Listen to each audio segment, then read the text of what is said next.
한적 깊은 산속 마을에 모두가 물의 목적에 대해 고심하는 사람들이 살고 있었어요. 마을 사람들은 각자 물의 목적을 발견하려고 다양한 방식으로 물을 사용했지요. 어떤 사람은 물을 음료로 사용했고 또 어떤 사람은 물로 농작물을 키우기도 했습니다. 마을에는 한 철학자 아라가 있었어요. 아라는 아리스토텔레스의 목적론적 관점에 큰 영향을 받아 물의 목적을 찾아 마을 사람들에게 전파하기로 결심했죠. 어느 날 아라는 마을 사람들을 광장에 모이게 했습니다. 사람들이 삼삼오오 모이자 아라는 자신의 목소리를 높였습니다. 여러분, 오늘 저는 아리스토텔레스의 목적론적 관점을 바탕으로 물의 목적에 대한 진실을 밝히고자 합니다. 사람들은 호기심 어린 눈으로 아라를 바라보았습니다. 아라는 부엌에서 가져온 큰 항아리에 물을 가득 채운 다음 땅에 내려놓았습니다. 첫 번째로 우리 모두 물을 사용하면서 물의 목적은 무엇일까 생각해 보았습니다.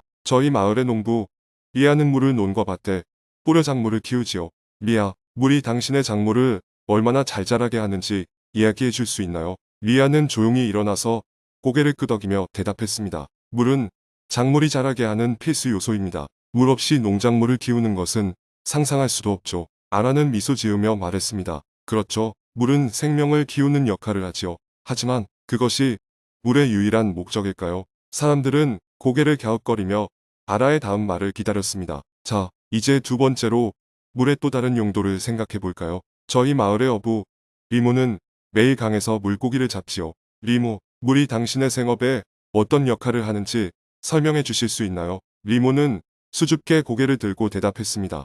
네, 물이 없으면 물고기도 없겠죠. 물은 물고기가 살아가는 곳입니다. 물은 우리 가족의 밥을 책임져 줍니다. 아라는 다시 한번 미소를 지으며 말을 이었습니다. 참으로 그렇군요. 하지만 물에 또 다른 목적이 있을까요? 사람들은 아직도 이해하지 못한 듯 고개를 저으며 아라를 바라보았습니다. 아라는 다가가며 마지막으로 말했습니다. 연못을 바라보며 시를 짓는 시인 마루는 물이 그에게 영감을 준다고 했습니다. 마루, 물이 어떻게 당신의 시를 쓰게 하는지 말씀해 주시겠어요? 마루는 굳은 얼굴로 천천히 일어섰습니다. 물은 고요하고 잔잔한 모습을 통해 제 마음을 평온하게 만들어주고 시의 소재를 제공합니다. 물이 없으면 저는 시를 쓸 수 없을 것입니다. 아라는 고개를 끄덕이며 마무리했습니다. 그렇습니다. 물은 생명도 키우고 생업도 유지하게 하며 우리의 영감을 자극합니다. 아리스토텔레스가 말했듯 물의 목적은 단순히 생명을 유지하는 것이